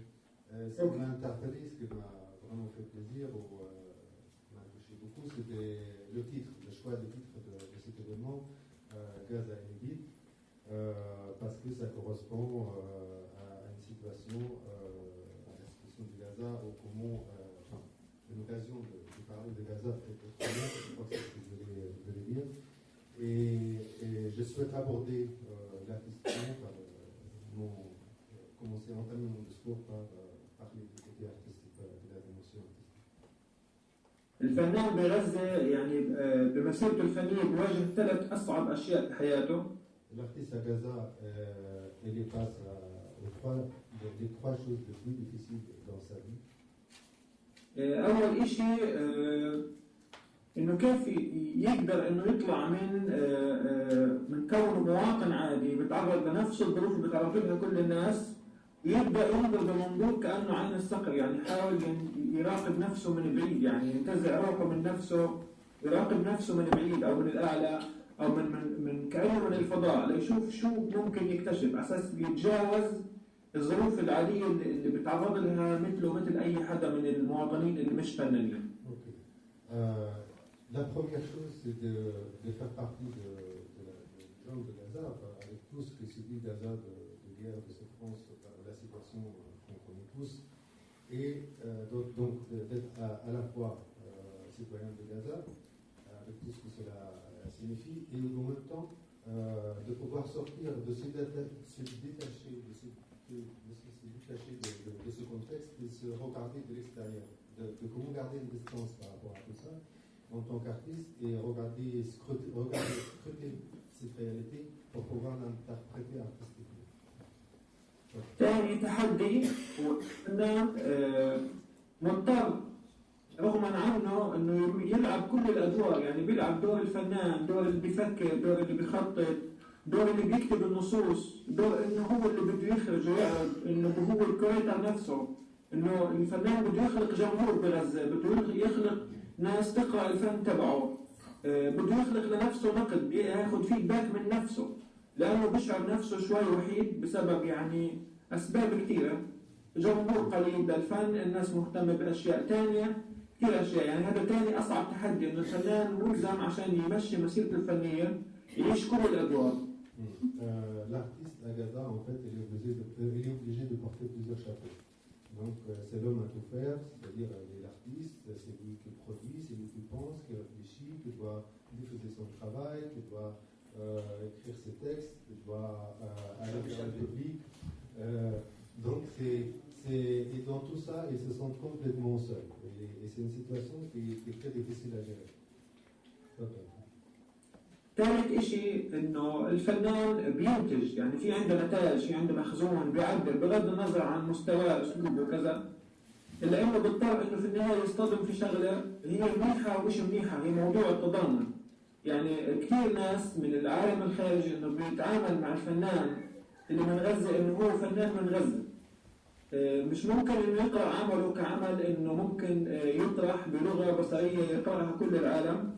لأنه دائما بيحكوا له في غزة بنحب غزة مش عارف شو، يعني في حب لغزة، في نوع من التضامن تجاوز فهم اللي بيقدمه الفنان. هذه مشكلة، يعني الفنان اللي من غزة بيقاومها أحيانا، بده الناس تقرأ فنه كفن مش كفن إنه من غزة وفلسطيني أو. Ok. Donc la plupart du temps, on est avec nos interlocuteurs ici en Europe qui s'intéressent à notre production artistique, à notre travail. Souvent la question artistique, la qualité, la valeur artistique du travail, il est un peu occultée ou un peu négligée en faveur d'une solidarité. C'est-à-dire on est d'emblée solidaire avec l'artiste palestinien, parce que les artistes de Gaza, parce qu'ils sont dans des conditions difficiles. Donc on aime, on admire, c'est magnifique, c'est génial. Et ça, c'est un peu, pour un artiste, en tout cas, qui souhaite faire une démarche artistique, quelquefois, il se pense comme artiste, pas seulement palestinien, on revient à la même question de début, c'est un peu difficile à gérer parfois. يعني هم ثلاث نقاط هذا الصعب هو اسم الحدث اللي ذكرنا فيها. Ce sont les trois points les plus difficiles qu'on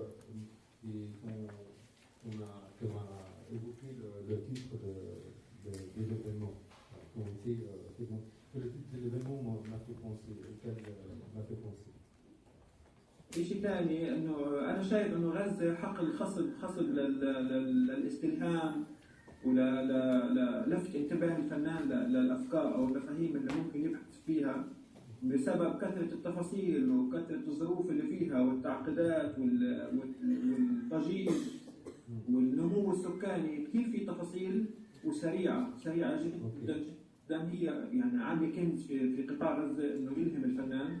اوكي Donc Gaza, pour un artiste en tout cas, c'est une mine d'inspiration. C'est-à-dire par son contexte, par la vie dans toutes ses dimensions sociales, culturelles, de ce qui se passe au quotidien, humainement, tout ça pour un artiste, c'est un terrain de recherche, de réflexion, d'observation, qui est plein d'idées et que les artistes utilisent dans ce contexte. عن نفسي أنا يعني من عدة سنوات وجدت أن أنا بأميل لأنه أستلهم من الهموم والأشياء اللي بنعيشها بشكل يومي، ولكن بطريقة مختلفة اللي هي تغلغل أكثر بالناس وبحالات الناس، زي مثلا موضوع له علاقة بمدى مستوى العتمة بغزة على سبيل المثال، بسبب مثلا الكهرباء، بسبب نقص الطاقة، نقص الموارد. فهذا الموضوع يعني دخل في بيتي وأنا عايشته، فبالنهاية بديت أنا أشتغل عليه بشكل بصري من خلال زيارات المنازل ومقابلات الناس، مش كصحفي مش كموثق ولكن كمسجل لهذا الحدث. اوكي محمد. Oui, donc justement, je m'intéresse aux détails de la vie quotidienne à Gaza, des difficultés que les gens vivent au quotidien, comme les coupures d'électricité. Et je la prends comme sujet que je vais traiter dans mon travail à travers une série de photos où je suis allé voir les gens dans leur maison, comment ils vivent ça jour par jour, les difficultés, tout ça, la situation. Comment chaque maison, chaque citoyen, chaque personne vit, ou chaque famille vit ces situations, et que j'ai donc essayé d'étudier à travers une série de photos. يعني القصد انه مهم جدا هي الخصوصيه، هي زاويه البحث، يعني زوايا ما تطرق لهاش مثلا فنان ثاني او صحفي او ما شابه. ثم بيجي موضوع الخامة أو التقنية، كيف ممكن نعبر عن الشغلة، كيف ممكن إحنا نطرحها بشكل فني، يعني بالأساس موضوع القضية اللي إحنا بنتعايشها، ثم بيجي موضوع المخرج النهائي. Ok, c'est ça. Donc la question pour moi, c'est de comment avoir un langage personnel, comment s'exprimer de manière, voilà, de donner son point de vue, être un peu, faire quelque chose qui peut-être aborder des sujets que les autres n'ont pas abordés avant ou n'ont pas abordé de ce point de vue. Après, il y a la question de par quels moyens, quels sont les outils, quels sont les moyens avec lesquels je peux mettre en forme ou illustrer, enfin, en tout cas donner forme à mes idées. في عام 2009 بسبب ظرف سياسي معين انه الناس كسروا الحدود مع الجانب المصري مع سيناء، فهذا الموضوع يعني سبب اندماج ثقافي او سلبي.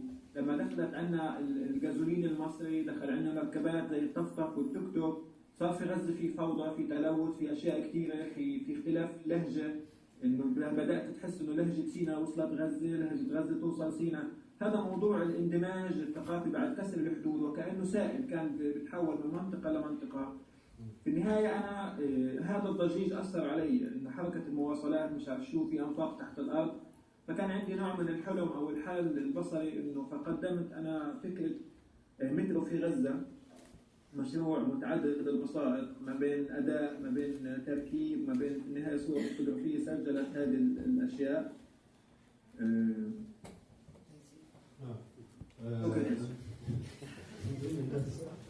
En 2009, suite les Palestiniens, ils sont arrivés à un point où ils en avaient vraiment marre, ils ont attaqué le mur d'Égypte, un mur en métal, en acier, une énorme barrière que les gens ont attaqué et ils ont mis à terre. Du coup, les frontières pendant un certain temps, combien de temps كم من وقت محمد ظلت الحدود مفتوحة؟ اليوم. Il ne fallait pas lui poser de questions. أقل من شهر. Moins d'un mois, presque peut-être 2 semaines. Donc il y avait des allers-retours des deux côtés, des Égyptiens qui ont rentré à Gaza, des Palestiniens qui ont rentré en Égypte, beaucoup de matériel, beaucoup de produits qui n'étaient pas forcément bons pour l'environnement, comme des motos, des voitures qui avaient des coups d'échappement très الو أيوة محمد معك. معلش فصل بس افتح الكاميرا غالبا. اوكي. Oui. Donc j'ai eu l'idée à ce moment-là. Bon, il y a aussi il y a les tunnels. Donc c'est pendant un certain temps, jusqu'à il y a peu, parce que maintenant les Égyptiens l'ont complètement détruit, ou pour certains ils ont envoyé l'eau de la mer dedans. C'était le seul moyen pour les Palestiniens de Gaza de s'approvisionner via l'Égypte, de produits alimentaires, de construction, de beaucoup de choses. Donc l'idée de Mohamed, c'était de faire, il a imaginé un métro de Gaza à la façon du métro parisien. Un métro de Gaza où les gens pourraient circuler d'un endroit à l'autre. Donc il a حطيت انت محمد عملت محاضره هذا صورة ترتيب ولا حقيقية؟ هذا الانستليشن حقيقي. اوكي ça c'est une image réelle, c'est-à-dire il a construit des panneaux exactement comme à Paris, des panneaux de métro, mais des panneaux fictifs, c'est-à-dire il n'y avait pas de bouche de métro, il n'y avait pas de métro, donc ça, le projet a été démontré par voilà, des tracts, des images. موضوع اهتمامي بالاندماج الثقافي كان عندي مخطط انه انا اروح على سيناء واعيش 40 يوم بسيناء. إلي قصد بال 40 يوم ولكن للاسف ما تكملش المشروع فاغلقت الحدود مره ثانيه، ما كانش في فرصه انه انا اكمل. اوكي لحظه. Donc j'ai eu un autre projet, c'est d'aller au Sinaï, le désert du Sinaï, et vivre pendant 40 jours. Mais selon la tradition arabe, de passer 40 jours dans le désert, mais malheureusement ce projet est tombé à l'eau. إذا بتقول أنت فشل هذا المشروع محمد؟ ما فشلش بس ممكن تفتح هذا مشروع ثاني مكمل لاهتمامي باندماج الثقافات. Le projet est suspendu, mais il est basé sur l'idée du mélange des cultures, des peuples et tout ça. حاليا بشتغل على عدة مشاريع، واحد منهم اسمه بين فورتابل راحة الآلام. اسم المشروع؟ راحة الآلام بين فورتابل. هذا مصطلح أنا ابتكرته يعني. بين فورتابل c'est un des projets auxquels je pense en ce moment. Ça se traduit comment? Les douleurs. Les souffrances, ça fait des douleurs. Ou l'absence de souffrance. Le repos de douleur. La paix, la paix. هذا الموضوع بيحكي عن مدى تأخر إعادة إعمار غزة بسبب لعبة عملها شخص اسمه روبرت سيري بناء على معدل معين لدخول شاحنات الأسمنت لغزة، فإنه غزة حتتعمر بعد 22 سنة. Ok. Donc ce projet a comme idée de départ, c'est le retard, en tout cas l'existence en tout cas de processus de reconstruction de Gaza après 3 guerres dévastatrices, grâce à une idée de quelqu'un qui s'appelle Robert Siri. ممكن تعيد بس روبرت سيري شو كانت الفكره تبعته؟ ايش كان مشكلته؟ روبرت سيري اعتمد على خطه انه مع كرم ابو سالم بفوت منه 300 شاحنه في اليوم. de faire passer chaque jour 300 camions chaque jour de Karm Abu Salem, c'est le point de passage de produits du côté israélien. جزء منهم مخصص لادخال الاسمنت. Une partie était destinée à faire passer les ciments. تمام. بناء على هذا العدد البسيط في عدد السنوات عشان تكتمل اعمار غزه بدها 22 سنه معدل. Si on multiplie ce nombre petit nombre de camions qui passent avec en tout cas ça les besoins de reconstruction. Donc ça fait, si on compte là-dessus, il va falloir 20 ans pour reconstruire Gaza. عمليا بدك شوي بالمخرج والتقنيه انه في نوع من الاستخدام مش اعمال فنيه، اليوم ادله، انا بقدم حوالي 10 ادله لتاخر اعاده اعمار غزه من خلال 10 قطع فنيه. Donc aujourd'hui, moi je présente, en tout cas je fournis 10 preuves de comment la reconstruction de Gaza a été expressément retardée à travers 3 objets artistiques. انه تحويل قطع من الربل اللي هي البيوت المدمره زي مثلا كتل الاسمنت او الجزء من جدار او عمود اسمنتي الى قطع اثاث فيها نوع من الرفاهيه والراحه باضافه قيم لهذه القطع. Ok. Donc la première c'est de recycler des décombres, des morceaux de décombres, des pierres, des colonnes, des restes des maisons et à partir de là débrouiller peut-être et de reconstruire, en tout cas créer des meubles comme des meubles qu'on avait chez soi, mais faits à partir de ces décombres, voilà, qui sont normalement censés être confortables. هم حاول يعني 10 مخرجات متعدده تقنيات مختلفة، في ناس متخصصين يعني أعمال حديد أو خشب أو مش عارف شو هم اللي بيشتغلوا. Donc pour tous ces objets, il envisage plusieurs matériaux, plusieurs techniques et il y aurait des sortes de collaboration avec des prestataires, des techniciens, des gens, des fabricants pour l'aider à mener à bien ce projet. أنا ما بعرف إذا هذا ناحية بتصنف ناحية أو متعدد الوسائط أو مفاهيمي، في النهاية هو في النهاية ممكن الشخص المهتم يقرأه، بس الخلاصة إنه أنا شغال على مشروع من هذه الناحية، هو مش بينتينج مش رسم مش فوتوغراف، هو بحث في قضية سياسية موجودة بغزة، في النهاية تحويلها أو ترجمتها بعمل فني بصري. Finalement, le résultat, moi, ça ne m'intéresse pas de les classer, de le nommer c'est quoi, est-ce que c'est de l'installation, de la peinture ou autre, pour moi, ce n'est pas la question, il s'agit surtout pour moi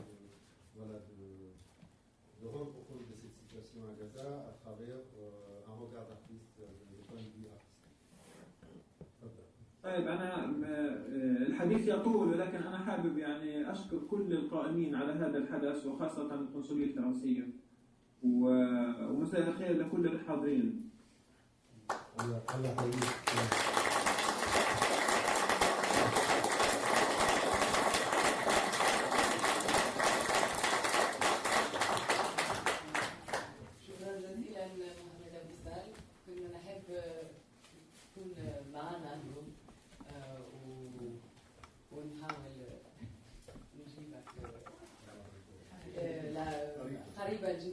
Je note aussi que Mohamed Aboussal avait bénéficié d'une résidence à la Fondation Camargo, qui est donc un des partenaires de Gaza Inédite, et qui du coup ne pourra pas bénéficier de cette résidence d'artiste. Et on est très désolé pour lui.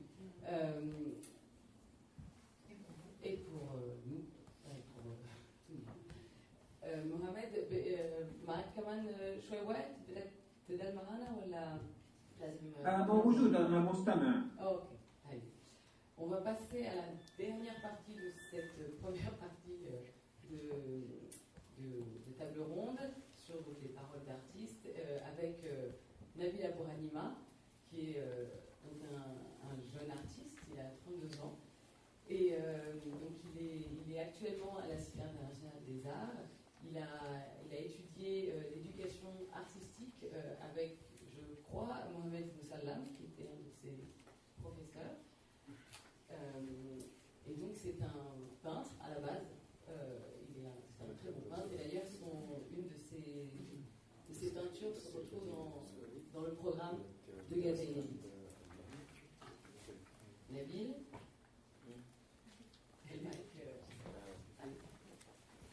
هو على فكرة الأستاذ محمد ما درسنيش يعني جامعة بس كان بالفترة اللي أنا كنت فيها آخر شيء طالب يعني هو مش لازم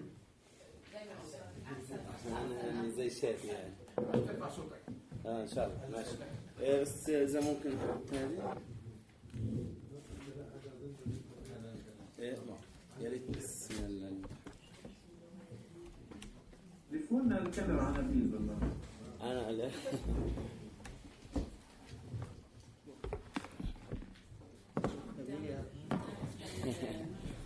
أنت نبيل. حبيبي. والله أنا كنت يعني حزين جدا لأنه محمد ما كانش كنت يعني كتير حاسس إني أنا حكون كتير مبسوط بوجوده. محمد يعني فنان رائع ومثقف وطيب جدا، بخدم من الفنانين اللي انا كثير بحترمهم يعني. الله يسعدك نبيل، كان بدي افاجئك بس خلص. كنت بدي اغديه، بدي اعمل له راحت علينا. راحت عليك. لا قصدي ترجمة عشان قال هبيت ترجمة الجشاز. ما اعتقد يصير. Oui, donc j'ai été particulièrement attristé que Mohamed ne puisse pas être avec nous et que je ne puisse pas le revoir, le rentrer ici. C'est une personnalité merveilleuse, un artiste merveilleux. C'est une grande peine qu'il ne soit pas là avec nous.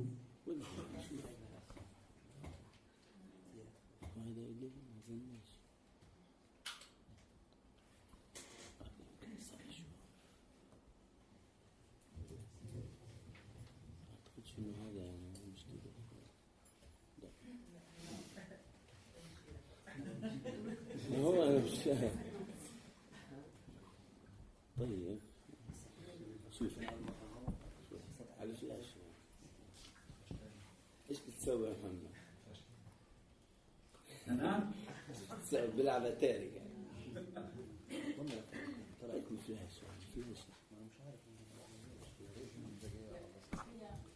وين مش فاهم Moi, je me débrouille un peu, je sais pas si je me débrouille un peu. جاب الطبع ورجعوا عندك مبين شوف Alors, peut-être, هاي لا خلاص 100% شكرا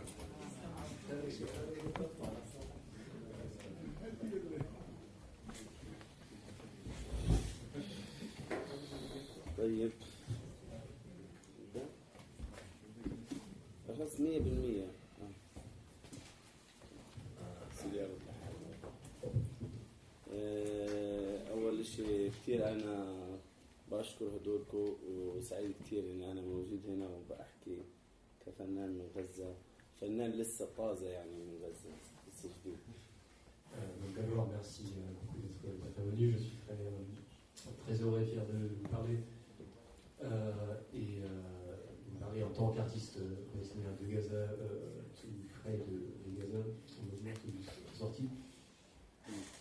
بعتقد انه ممكن يكون من الغريب او شيء حلو كتير الواحد يحكي عن قصة مجيئه لهنا لباريس. Ça peut paraître bizarre de parler de la façon dont je suis arrivé ici plutôt que de parler de l'art directement, mais cette histoire est importante. كانت موجودة في فيلم عرب طرزان قصة إنه أنت لازم تدخل من معبر حماس ساعتين لما تدخل بعدين معبر السلطة وبعدين معبر إسرائيل ويعني. Dans le film de Harald Tarzan qui a été montré, ça fait 2 jours dégradé, il y a une scène, je ne révèle rien de l'histoire dans laquelle on quitte Gaza à travers 3 checkpoints, celui du Hamas, celui de Ramsey 5 sur 5, celui du Fatah qui s'appelle 4 sur 4, de l'autorité palestinienne, et finalement le 3e barrage, le barrage israélien de Erez. تقريبا يعني حتى القصة أصلا بدون هذه المعابر قصة خروج حدا من غزة هذا شيء هولندي شيء فيلم خيالي يعني. Même sans ces 3 checkpoints qui rendent la sortie de Gaza quelque chose qui fait toute la journée, on peut passer 2 heures à chacun des 3. L'idée même de sortir de Gaza, de la sortie de Gaza comme concept, c'est quelque chose qui sort d'un film d'une grande imagination. ولكن الحمد لله كانت الأمور جيدة إنه الواحد قدر يطلع بمساعدة يعني كثير ناس لهم فضل بهذا الشيء. Mais merci, nous avons bien réussi à en sortir avec l'aide de beaucoup de gens et d'institutions qui ont beaucoup œuvré à cela. وجودي هنا في فرنسا يعني عمل لي صدمة. مش صدمة لأن أنا منبهر بجمال المكان بس صدمة إنه بتحس إنه قديش العالم واسع في حين إن أنا كنت متعود إن أنا موجود في مكان جدا ضيق. L'arrivée à Paris m'a choqué vis-à-vis de la son et vertigineux. C'était quelque chose de très fort, pas pour des raisons, pas seulement pour les raisons qu'on peut penser, la beauté de l'endroit par exemple, une première fois qu'on y arrive, mais du ressenti de combien le monde est large. Je suis tellement habitué à tourner dans un paysage très restreint que le fait d'être ici est particulièrement marquant pour cette raison-là. فكرة الحرية وفكرة إنه أنت عايش بضيق يمكن هي يعني أنا شخص كتير مش متعود إني أقعد على كرسي فترة طويلة بحس حالي ان انا لازم دائما اكون حر. هذه القصة كانت من اول تجاربي. معرض شخصي بال 2011 كان معرض بعنوان طائر السلام. طائر سؤال. Donc, je pense beaucoup, je réfléchis beaucoup à l'idée de la liberté dans mon travail. J'ai toujours ressenti le besoin d'être libre de toutes sortes de façons. Je suis quelqu'un qui ne sait pas, qui ne peut pas rester assis sur ma chaise plus de 5 minutes à la fois. Je ressens en permanence le besoin de bouger autour de moi, de voir les choses le plus possible. C'était le sujet de ma première expédition ma première expédition en 2011. L'oiseau l'hirondelle libérée. وهي هاي اللوحة أصلا من هذا اللوحة من المعرض نفسه. Qui est donc la peinture qui est dans le catalogue du festival. كانت الفكرة كتير ساذجة وكتير فكرة فطرية. هي ما بتحكيش عن فلسفات، هي بتحكي عن حق فطري طبيعي المفروض انه موجود وين ما كان لأي انسان. ايش انا مختلف عن كل البشر؟ انه انا انسان موجود في هيك مكان. انا المفروض انسان كل هذه السياسات وكل هذه الامور ما بتعنينيش. انا بالاخر انسان موجود على الارض بدي اعيش حياة طبيعية. فكانت هذه الفكرة بتناول ساذج مش بكتير. يمكن اليوم صار يطرح على الواحد كتير افكار كتير فلسفات. لا Donc, pour faire court, c'était un travail qui ne cherchait pas à rentrer dans le concept d'une énorme profondeur philosophique très, très travaillée. C'est un fait d'idée simple en tant qu'individu, comment est-ce que quelle était ma relation à mon environnement, en quoi suis-je différent ou pas de ceux qui m'entourent, pourquoi est-ce que je devrais me préoccuper de toutes ces questions politiques permanentes qui nous sont imposées, plutôt que de réfléchir à la subjectivité dans un cadre d'une certaine simplicité. Je veux appartenir à cet endroit, je veux avoir une relation avec cet endroit, quelle est la nature de cette relation qu'on peut avoir.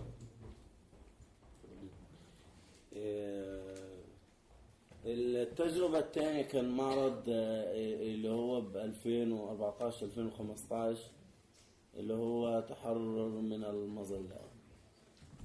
Le deuxième travail que je vais vous présenter en 2014 et qui s'appelle donc en arabe Tahrar al-Mazalat, qui est la libération se libérer des parapluies, des ombrelles, on va dire.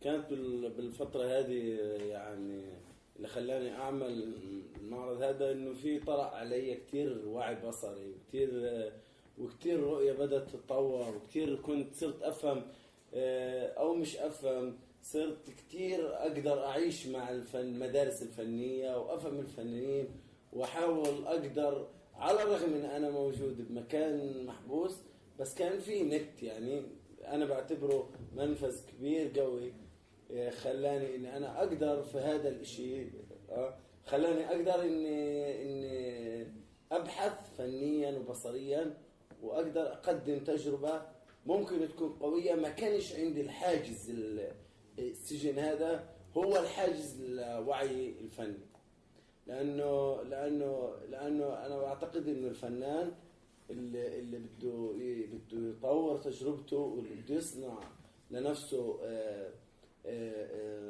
رسالة بالحياة ما فيش شيء بقيده. ما فيش شيء حتى السجن حتى لو كان السجن متر بمتر يعني. Donc ce travail est venu d'un moment dans lequel j'avais énormément d'idées, de projets à chercher à développer et à mettre ensemble donc, sur cette web. Effectivement, je restais enfermé à Gaza dans ce qu'on peut appeler, et ce qu'on appelle souvent une prison. Mais il y a Internet, et Internet est véritablement pour moi une fenêtre, une ouverture sur le monde vraiment très importante, qui permet de l'élargir ce qu'on peut tenter de faire. Et donc, j'ai tenté de traduire ces idées dans un projet qui vise à démontrer que l'artiste peut être enfermé physiquement, qu'il y a des façons de sauter ces restrictions et de mener à bien un projet et une idée artistique en dépit des menottes qu'on nous impose. آخر فترة بدأ بحثي بالفن، بدأ الهاجس أو الصراع ما بين أنا أقدم صورة بصرية، الفن اللي تدرج فيها بالجانب الجمال البصري، لأنه اليوم طرأت الفكرة البصرية. فالآن أنا يعني شخص ما بنتقلش نقلات قفزات غير مبررة، بنتقل بالفن، بحاول أبحث عن قناعات تدفعني لأني أنا أقدر أقدم أشياء أنا مقتنع أن أنا بحمل فيها رسالتي وبقدر إني أقدمها بطريقتي. فيمكن تجربة باريس بدأت تفتح عندي هذا الشيء، على الرغم ان انا مش متسرع لاني انا اروح دغري اقفز قفزات ممكن عشان ان انا اتواكب مع الفن الموجود هنا، ولكن انا بحاول اني انا ابحث واشياء بتتطور عندي، فببدا شوي اطبقها بشوي. La troisième expérience est en ce moment en 2016 à Paris, et depuis que je suis ici, bien les choses ont pu changer dans la façon dont je réfléchis à mon travail, à la nature du projet visuel, de comment représenter, quoi représenter. Et l'important, donc pour ce qui est du contenu ou de la façon de présenter une certaine vision, ça peut dépendre de toutes sortes de choses. L'important pour moi est que je sois convaincu que la méthode que j'utilise, que je choisis, porte véritablement mon projet, mon idée visuelle, mon idée artistique. Je n'ai peut-être pas encore fait un saut fondamental dans la façon dont je fais les choses depuis que je suis ici, mais certainement la relation, le fait d'être en dialogue avec l'art que je peux voir ici aura un effet certain sur la façon dont je travaille et les choses que je souhaite montrer. بعتقد انه انا التفكير البسيط للعمل الفني، انا كنت بدي ارسم بالمعرض الاخير اللي هو التحرر من المظلات، بدأ يظهر عندي الموضوع الفكرة انه انا بطلت انسان مسطح، صرت انا انسان ابحث وافكر وادور. غزة بضيقها هي اكثر مكان يمكن بوجه الارض الناس فيه بتفكر، الناس فيه بتناقش، الناس فيه بتجادل، الكل ببحث عن التغيير. ايش هي الطريقة المثلى للتغيير؟ فاحنا بنعيش بصراعات وكل انسان بحاول يطرح فكره، واحنا غزة بتعيش بحياة جدلية يعني مش طبيعية. حتى لما بيجوا علي شباب اصحابي من غزة بيجوا يقعدوا يجادلوا فيه مش هذا، فاحنا بنبحث بنبحث عن ايش هي الطريقة المثلى للتغيير. احنا مجتمعاتنا ما يعني احنا غزة ملانة، بتعرفوا قديش، يمكن بتعرفوا قديش فيها حركات، قديش فيها افكار، قديش فيها يمكن تطرف، يمكن وسطي، يمكن تطرف على الجهة الثانية. انا بعتقد انه تطرف له جهات كثيرة. فبلدنا كثير زحمة، فعلا زحمة بالافكار، بس الاكثر زحمة بكل واحد بيبحث عن فلسفة تغيير، وهي هذه الهاجس اللي بيعيشوه أهلنا والعالم العربي كله.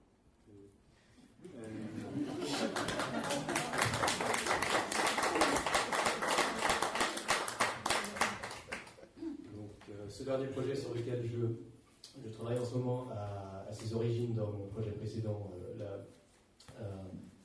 l'autolibération des parapluies, c'est-à-dire de diverses façons, et qui, ce projet-ci donc a pour centre de réflexion l'idée de combien il y a d'activités intellectuelles foisonnantes à Gaza, de combien dans un monde aussi petit de controverses. Donc combien il y a de controverses, de débats, de partis politiques, d'idées en compétition les unes avec les autres, de batailles intellectuelles, politiques, etc. Le débat, et de combien il y a de cela dans un espace aussi restreint et aussi enfermé. Donc combien il est extraordinaire d'avoir un tel foisonnement, une telle diversité d'opinions dans un environnement pareil. De bien façon, c'est ce qui nous distingue à Gaza, que nous sommes en permanence, où chacun à Gaza d'une certaine façon est en quête d'une façon d'articuler sa propre subjectivité, sa vision, son projet, les uns avec les autres, à la recherche d'une certaine philosophie de vie, on va dire, ou d'une façon de tenter de théoriser comment s'exprimer. On a un embouteillage presque d'idées permanent, et c'est à cela que veut s'adresser mon projet. Même quand on sort de Gaza et on se retrouve, la même dynamique de débat permanent reste en place.